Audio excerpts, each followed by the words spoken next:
Olá, meus irmãos, cumprimento a todos com a paz do Senhor. Aqui quem fala é a Sheila. E no áudio de hoje eu quero falar sobre isso que eu acordei o dia já lendo, né, lá no meu WhatsApp. Não aguento mais sofrer, Sheila, quero descansar. Nessa fase de deserto, né, nos desertos da vida, a gente sempre vai ficar esgotado e muito cansado, né, irmãos?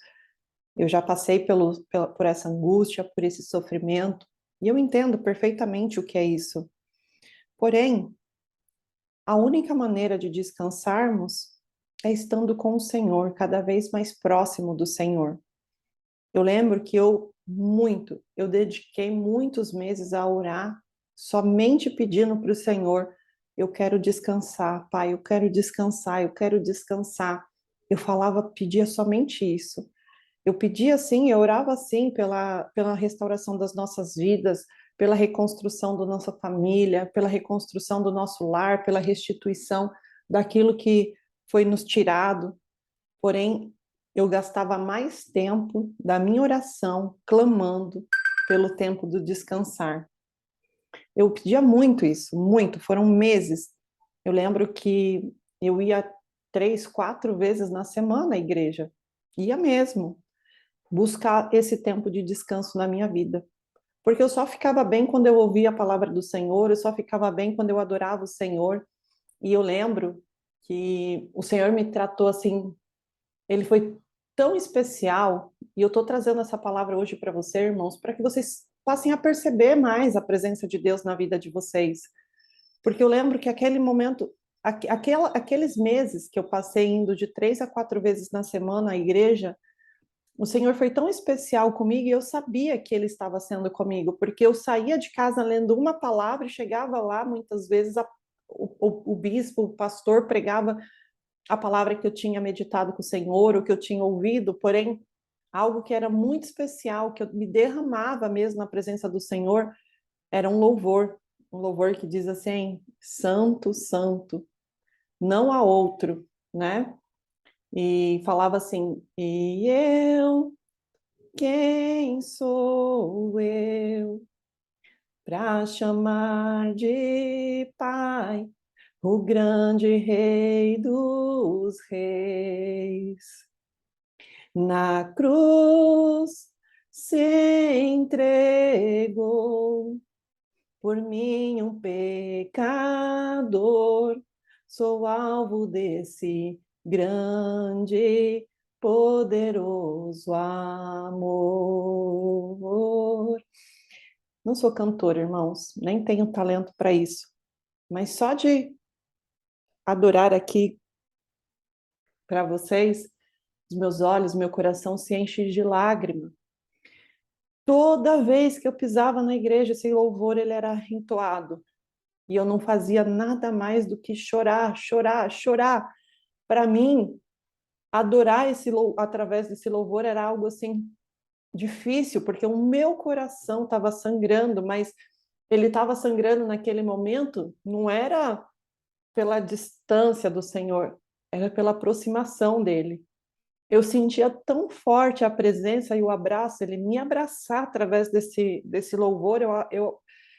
Eu sempre ouvi dizer que o louvor é para ele, e tem que ser mesmo. Hoje eu posso dizer para vocês que eu entendo que esse momento da adoração é um momento íntimo, só nosso com ele. É para ele, com certeza, mas é para viver com ele. E quando a gente tem essa aproximação do Senhor, se torna algo tão genuíno que até adorar com a boca é difícil, eu adorava com o coração. E eu chorava, chorava, chorava, chorava. Eu levava aqueles pacotinhos de lencinho para a igreja e eu gastava, pelo menos assim, um era de praxe, sabe? Assim, eu gastava um pacote inteiro até mais. E quando tocava esse louvor, essa adoração, era uma experiência que eu vivia com Deus que eu não sei explicar. E eu me sentia muito significante. Eu falava realmente, quem sou eu para chamá-lo de pai? Eu vim de uma paternidade ferida, eu fui abandonada pelo pai no ventre da minha mãe. Então, para mim, reconhecer a Deus como pai foi algo muito difícil. Estava no meu sistema de crença.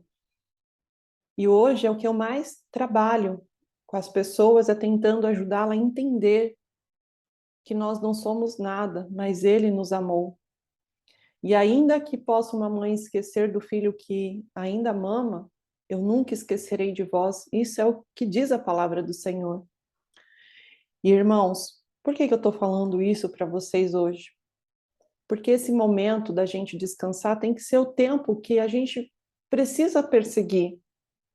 Eu abro o WhatsApp de domingo e eu comecei até a colocar no contrato agora em letras garrafais, sublinho, negrito, para as pessoas entenderem que final de semana a gente precisa começar a viver, sabe? Que o meu atendimento é de segunda a sexta-feira, sabe por quê, irmãos? Porque a gente não vive nunca quem está no deserto. Tá passando aquele do Salmo 115, sabe? Só vive aquilo. Só vive aquilo. Só vive para falar do cônjuge, só vive para olhar a vida do cônjuge, só vive para ouvir as coisas sobre o cônjuge, e a pessoa mesmo se anula todo o tempo, se invalida, se esquece dela, se esquece do Senhor, e com isso ela não percebe que ela está vivendo aquele tempo da adoração lá que os israelitas viveram, que Moisés subia ao monte e eles construíam estátuas. Por que que eles construíam estátuas? Porque eles só sabiam olhar para o tempo que eles estavam vivendo. Eles adoravam as estátuas e murmuravam contra Deus. E isso é o que a gente vê o tempo todo quem está no deserto fazendo. E quando a gente está murmurando contra Deus, a gente está vivendo bem longe da presença do Senhor. Satanás murmurou contra Deus e por isso foi lançado fora. Só que com ele caíram um terço dos anjos. Esse é o poder da murmuração. Eu murmuro, murmuro no ouvido das pessoas e eu tiro elas da presença do Senhor. Assim foi como os israelitas, ali naquele tempo, quando construíam as estátuas e iam adorar, assim era o que eles estavam fazendo um com o outro, murmurando no ouvido um do outro. E estavam puxando um ao outro a destruição. Josué e Caleb eram muito próximos, tanto que vocês viram lá na história que eles foram juntos espiar. Então, provavelmente, um avivava a fé do outro. Por isso, eles permaneceram firmes e confiantes no Senhor. Por isso que eles não adoraram as estátuas. Por isso que, diferente dos israelitas que ficavam, fala a Deus que queremos água, dai-nos água, Moisés. Dai-nos Dai-nos carne, Moisés, trouxe-nos aqui para que morrêssemos de sede, trouxe-nos aqui para que morrêssemos de fome, murmurando. Eu estou nesse deserto para eu morrer sozinha? Eu estou nesse tempo aqui sem a minha esposa, ela está lá vivendo, é isso que o Senhor quer para mim? Ela está lá feliz, eu estou aqui nos pés do Senhor. Meu cônjuge está lá seguindo a vida e eu estou aqui parada. Mesma coisa dos israelitas. Eu estou aqui nesse deserto, sem água, sem carne. O que a gente está fazendo nesse momento? Adorando a Baal. Adorando a Baal. Então, a palavra do Senhor, para se cumprir na minha vida, tem requisitos. O requisito é Hebreus. Hebreus 11, quando fala sobre a fé. Que é impossível agradar a Deus sem fé. Que a fé é o firme fundamento, ou seja, a certeza das coisas que eu não posso ver, mas que eu espero por elas, que elas vão acontecer. Então, cada vez que eu abro a boca para murmurar, eu fico mais longe do Senhor, porque eu estou profetizando contra. Quem fez isso lá no Éden? A cobra. Quem era a cobra? Satanás. Por acaso, Eva, colocaria o Senhor aqui realmente uma fruta para que vocês comessem e morressem? O que aconteceu naquele momento? Eva duvidou, duvidou do Senhor, duvidou da palavra de Deus. E ela desobedeceu. O que aconteceu naquele momento? Eles caíram, pecaram, pecado da desobediência. Então, quando eu duvido da palavra do Senhor, eu estou caindo. caindo pelo pecado da desobediência, da falta de fé. Tá, Sheila, eu entendi. Então, o que que eu preciso fazer para descansar? Irmãos, se vocês lerem os comentários, vocês vão ver pessoas que estão passando pelo deserto e estão glorificando a Deus. Vocês vão perceber através dos testemunhos que tem pessoas que elas falam, né, que antes mesmo de saírem do deserto, elas já estavam muito bem. Eu, Sheila, por exemplo, vocês já devem ter ouvido em outro áudio que eu tive um sonho na época do deserto que eu e a moça que era minha parceira de oração, a gente brigava. E o meu marido tentava nos soltar, brigava no sentido assim, eu estava dentro de casa, eu e ele, e ela batia a porta. Quando eu atendia, ela ficava me puxando, falando que eu não podia seguir e deixar ela. Eu amo muito ela, viu, irmãos? Não tô aqui falando mal, não, tá? Eu oro pela vida dela, pela família dela, pela restauração da casa dela. É só para vocês entenderem o que eu quero dizer. E no sonho ela me puxava e ela não conseguia mover meus pés. E meu marido tentava me soltar dela e ele não conseguia, ele caía para trás. E eu lembro na época eu falei para ela, vamos orar, porque a gente estava brigando ali. Você me puxava e eu falava para você, não, eu não posso ir com você. Eu falei, ou seja, algum levante vai acontecer. Na verdade, eu não tinha entendido o sonho. O que que acontece? Ali o Senhor estava me mostrando que eu ia ter que deixá-la a algum momento para eu poder seguir adiante. Porque eu estava saindo daquele momento em que ela estava vivendo, ela estava decidindo ficar parada. Porém, que se eu decidisse continuar ali com ela, ela ia conseguir me puxar para o momento em que ela estava vivendo ainda. O que que significa isso, irmãos? Passaram-se praticamente uns 30 dias e a gente começou, não a discutir, mas a gente começou a ter certas divergências naquilo que a gente acreditava. Antes a gente ficava lambendo a ferida uma da outra e de repente ela falava as coisas e eu discordava. Eu falava, não, eu não acredito que seja assim, eu acho que a gente precisa fazer assim, eu acho que a gente precisa caminhar dessa maneira, eu já não quero mais tá nesse vivendo a vida dele e e tudo que ela falava era só sobre o marido e eu já não quase não tinha nada mais para falar sobre o meu. E lembra que eu via o meu marido todos os dias, né? Ela tinha pouco contato com o marido. Porém, por viver no mesmo quintal dos sogros, do cunhado, então ficava sabendo de muita coisa, né? Mas eu já não estava mais vivendo o mesmo tempo que ela. O que que significa isso, irmãos? Que tem pessoas que estão no mesmo deserto que você, só que está vivendo tempos diferentes. Um decidiu ficar adorando o cônjuge, o outro decidiu adorar a Deus e confiar mais no Senhor. E é somente quando a gente passa destruindo esses altares que nós construímos para o cônjuge é que a gente vai entender perfeitamente o tempo de Deus em nossa vida. Que descansar só é possível se eu aceitei o sacrifício de cruz e se eu decidi, a palavra de Deus diz que eu tenho que escolher andar conforme o que o Senhor quer para mim. Hoje, lá na igreja, estava sendo pregado uma palavra de Jeremias 23, e lá fala claramente isso, sobre escolher, que é uma decisão, e que eu preciso decidir, porque se eu não decido, eu estou desprezando, eu preciso querer.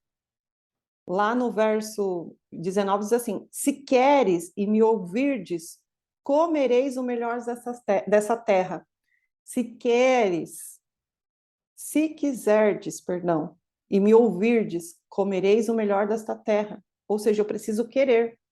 A analogia que o bispo fez foi de contar um caso, que se ninguém conhece esse caso, joga no Google que tem lá, de uma filha, o caso real, uma história verídica, de uma filha que estava saindo para a balada, a mãe serva do Senhor falou, filha, não vai, eu estou com mau pressentimento, fica, filha, por favor. E ela, não, eu quero ir. E a mãe, sem ter o que fazer, falou para ela, então vai, mas que Deus te acompanhe. E essa filha deu risada e falou assim, Só se ele for no porta-mala, porque o carro já está cheio. Deram risada. E no que deu risada e foi, saiu, o bispo ainda pregou, né? Que ela desprezou a palavra do Senhor. No 17, lá de Jeremias 23, diz assim, ó. Dizem continuamente aos que me desprezam, ó Senhor, disse que tereis paz. A qualquer que anda segundo a dureza do vosso coração, dizem, não virá mal sobre vós. E aí ele estava pregando, e ao ler o contexto dessa palavra, diz que se eu não quero essa paz que os profetas estão pregando, não chegará até nós. Porque é muito diferente Deus estar conosco a agir em nossa vida. E a analogia dessa mãe, dessa filha que eu estava contando para vocês, que foi pregado lá na igreja, o caso acontece da seguinte maneira: ao sair lá, o grupo de jovens nesse carro, o carro capota. E dentro do porta-mala havia uma caixa de ovos. Não houve sobrevivente desse capotamento, mas os ovos estavam impecáveis, nenhum havia quebrado. Aí, olha o que a filha falou: a não ser que ele vai no porta-mala, né? Que a mãe, quando disse para ela, então que Deus vai contigo, né? Aí ela pegou e falou que não cabia no carro, a não ser que ele fosse no porta-mala, zombando do Senhor, desprezando o Senhor. Então é a palavra lá de Jeremias 23 que diz que se eu quiser, se eu quero, eu preciso querer. Essa filha não quis.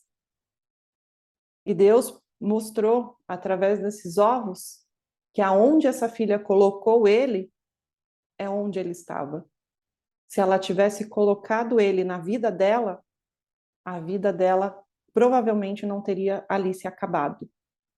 E por que eu estou falando isso, irmãos? Porque enquanto o bispo pregava, eu achei bem interessante, trazendo isso para a analogia do deserto do casamento. Aonde eu estou colocando o Senhor na minha vida? Onde eu estou colocando o Senhor na minha vida quando eu levanto um dia de domingo, que é um dia para os cristãos considerado o dia do Senhor? Ao invés de eu adorar o Senhor, eu estou murmurando, eu estou me queixando, eu estou vivendo a vida do outro. Valoriza a tua vida, irmão. Valoriza você. Começa a renunciar esse Deus, esse altar que foi criado para o seu cônjuge.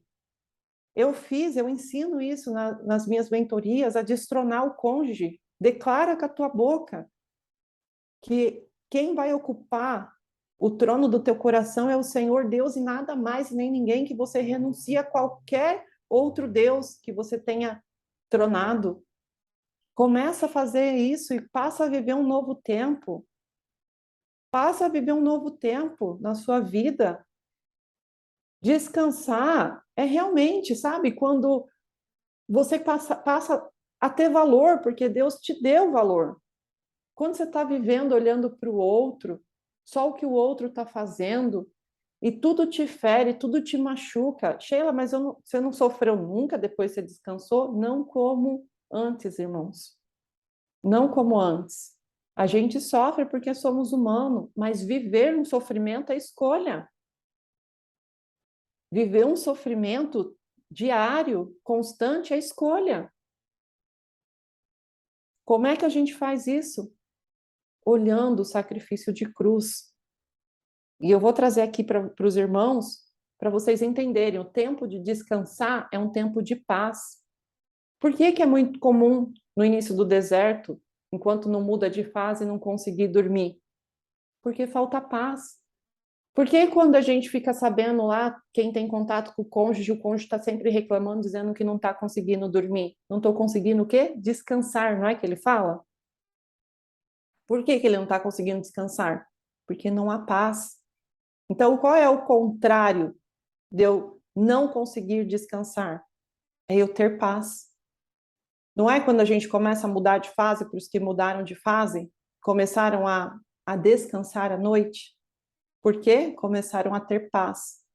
E aonde que nós conseguimos essa paz? somente olhando para Jesus, somente confiando em Jesus. Eu vou ler a palavra do Senhor para vocês, irmãos, para que vocês possam entender que somente quando eu olho para Jesus, se você ficou até esse momento do áudio aqui, não desliga agora, porque tudo que eu falei aqui para vocês pode ser que não mude nada na sua vida, mas a palavra do Senhor sempre vai mudar, porque ela é como espada. Ela vai entrar, ela vai tratar e ela vai mudar a vida de vocês. Minhas palavras não mudam nada. Eu sou falha, eu sou homem, eu sou de carne, eu sou pecadora, assim como vocês. Mas o Senhor não, ele é perfeito. Então, irmãos, se alimenta da palavra do Senhor. Amém? Eu vou ler lá Colossenses 1, no verso a partir do 13, que diz assim, ó, a essência da pessoa e da obra de Cristo. Esse 13 aqui eu declarei, eu passei declarando muitas vezes sobre a minha vida, sobre o meu marido, minha filha, sobre a minha casa. Declara você também, irmãos. Ele diz assim, ó, ele, com E maiúsculo, dizendo Cristo, né, nosso Deus, nos libertou do império das trevas e nos transportou para o reino do Filho do seu amor, no qual temos a redenção, a remissão dos pecados. Ele nos libertou do império das trevas, ou seja, da falta de paz, e nos transportou para o reino do Filho do teu amor, onde há redenção e remissão de pecados. Éramos tão pecadores quanto o cônjuge que está fora, por isso que não havia paz em nossa vida. E aí foi quando nós fomos remidos e obtemos a redenção dos nossos pecados, é que passou a haver paz. Nós não deixamos de ser pecadores, mas está falando dos pecados que nós cometíamos. No 15 diz assim: este é a imagem de Deus invisível, do Deus invisível, o primogênito de toda a criação, pois nele foram criadas todas as coisas nos céus e sobre a terra, as visíveis e as invisíveis, sejam tronos, sejam soberanias, quer principados, quer potestades. Tudo foi criado por meio dele e para ele. Ele antes de todas as coisas. Ele é antes de todas as coisas. Nele tudo subsiste. Ele é o cabeça do corpo da igreja. Ele é o princípio, o primogênito de entre os mortos, para em todas as coisas ter a primazia. O que é para todas as coisas ter a primazia? A primazia significa colocar em primeiro lugar todas as coisas. O primeiro lugar de todas as coisas. De novo, ele é o princípio, o primogênito dentre os mortos, para em todas as coisas ter a primazia.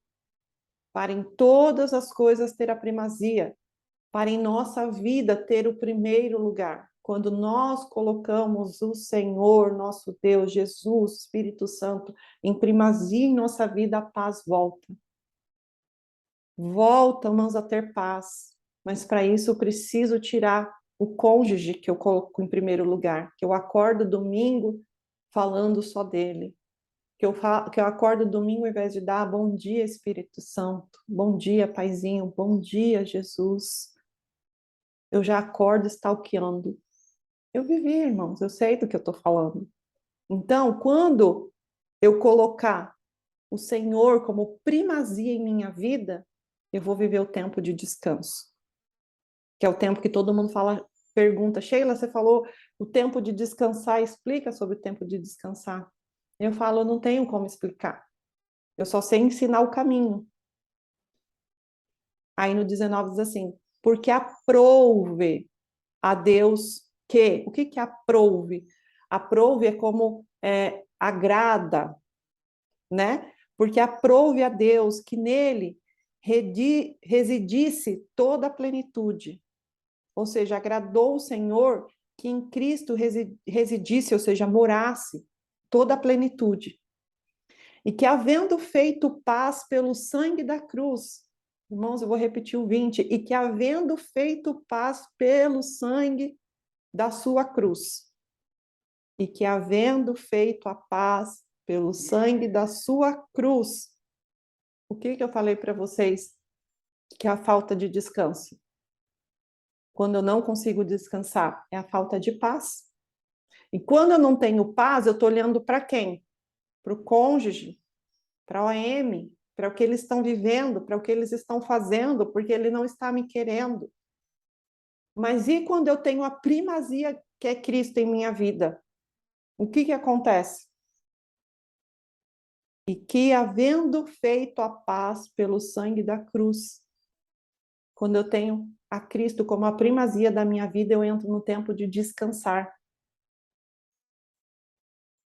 Seguindo aqui, por meio dele, reconciliar-se consigo mesmo todas as coisas, quer sobre a terra, quer sobre os céus. De novo, eu vou ler para vocês entenderem que quando Cristo é a primazia da minha vida, o 20 diz o quê? Que, havendo feito a paz pelo sangue da sua cruz, por meio dele reconciliar-se consigo mesmo todas as coisas, quer sobre a terra, quer sobre os céus. Ou seja, o que é reconciliar? Você hoje está longe do seu cônjuge? Será que aqui está dizendo que quando Cristo for a primazia da sua vida, ele vai reconciliar todas as coisas em sua vida? Ele tirou aqui alguma exceção? Não vou reconciliar seu casamento, não. Ele falou isso aqui ou ele disse que se reconcilia-se todas as coisas na terra e no céu? Tem alguma exceção aqui? Para isso precisa haver o quê, irmãos? Renúncia. Renúncia esse Deus marido, renúncia esse Deus esposa, e coloca Cristo como a primazia da sua vida. No 21 diz: e a vós outros também, que outra hora ereis estranhos e inimigos no entendimento pelas vossas obras malignas.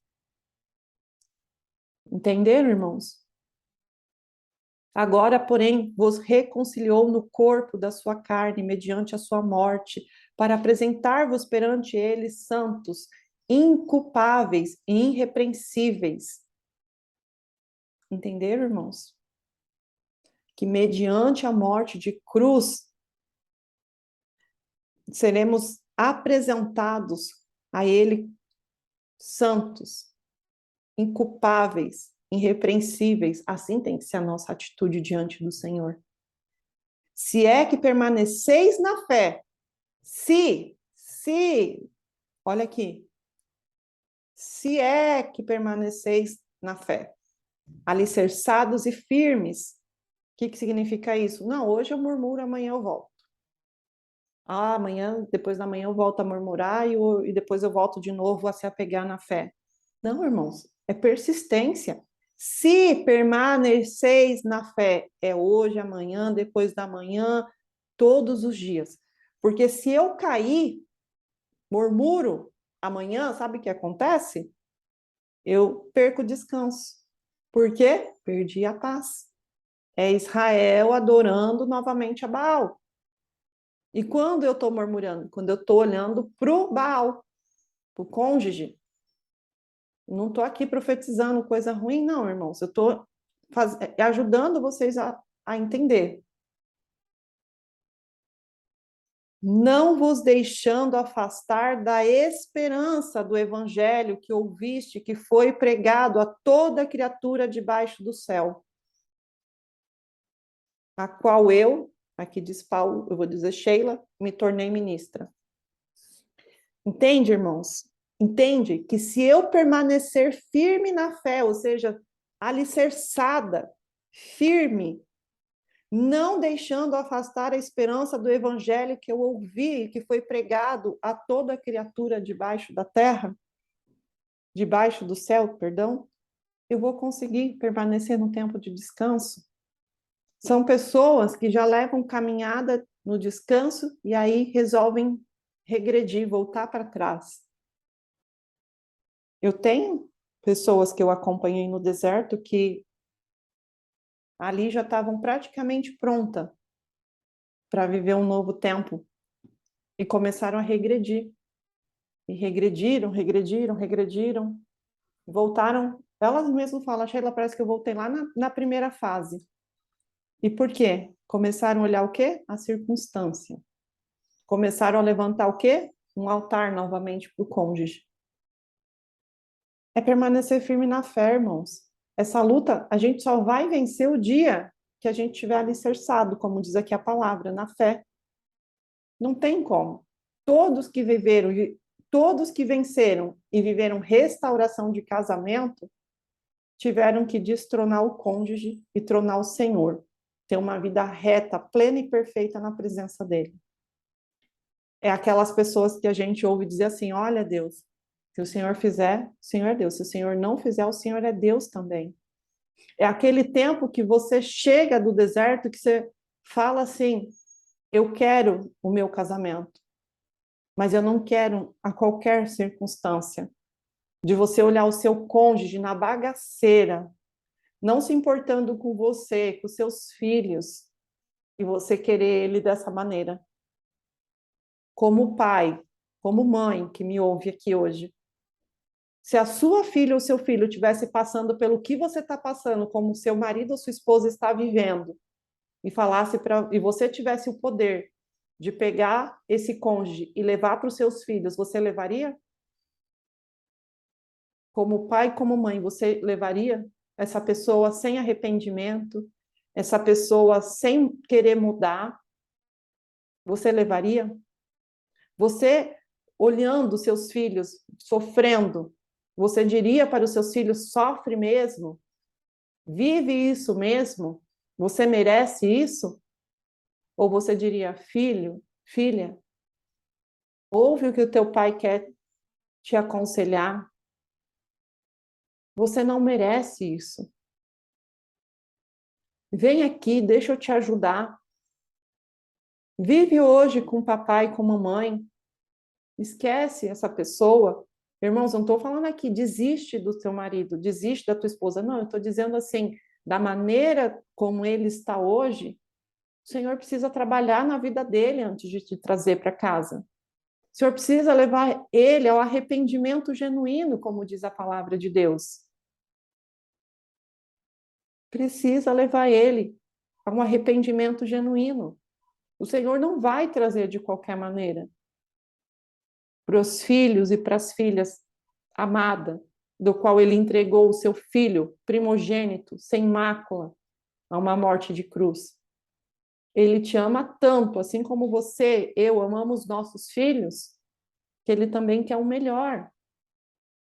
Então, passa a viver uma vida com Deus, passa a viver para o Senhor, destronando esse cônjuge, olhando a realidade dos fatos como são e deixa que o Senhor, que tem alegria em te abençoar, transforme a vida dele e te traga redondinho. Mas isso você tem que estar pronto. Você tem que estar vivendo um tempo de descanso, ou seja, um tempo de paz, um tempo de firmada, que está firmado na palavra do Senhor, vivendo toda a plenitude de Cristo. Irmãos, eu vi assim um processo assim de restituição na minha vida. Deus começou a restituir coisas eu estando no tempo do descansar. Minha vida profissional voltou a caminhar. Comecei a ser abençoada financeiramente. Ali o Senhor começou a restituir bens.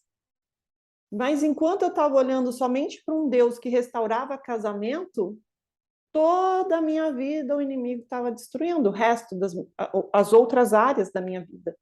Porque eu só estava preocupada com uma. Eu só tinha medo de viver sozinha. Eu estava apavorada em estar só. Tinha medo de morrer sozinha, que nunca mais vou poder me envolver com ninguém. Sabe? Deus tem muito mais do que apenas um casamento. Aliás, a ordem perfeita da vida, o casamento vem por último.